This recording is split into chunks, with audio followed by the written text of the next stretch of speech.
విఘ్నేశ్వర, నేను మీకు ఎన్నో చేస్తున్నాం, మీరు మాకు కరుణించండి. మీరు నాకు ఏం చేస్తున్నారా?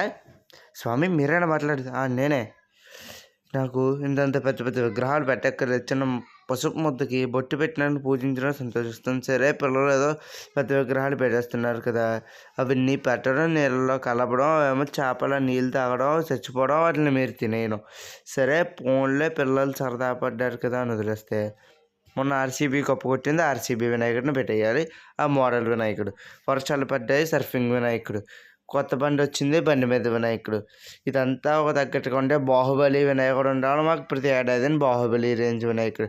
సరే, నాకు పెట్టిన ప్రసాదం ఉన్నది తిన్నామంటే అది మీరు వేలం పాటలని ఇదని అదని ఆ ప్రసాదం తినకుండా చేస్తారు.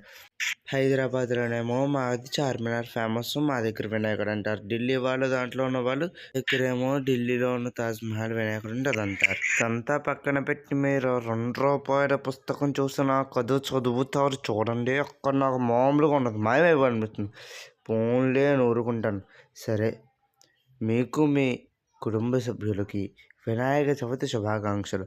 ప్రతి సంవత్సరం మీరు ఎంతో సుఖ సంతోషాలతో జరుపుకుంటున్న ఈ చవితి ఇలాగే జరుపుకోవాలంటే ఈ హ్యాపీ టీవీ ఛానల్ని లైక్, షేర్, సబ్స్క్రైబ్ చేసుకోవాలి. నా ఆశీస్సులు మీకు ఎప్పుడూ ఉంటాయి.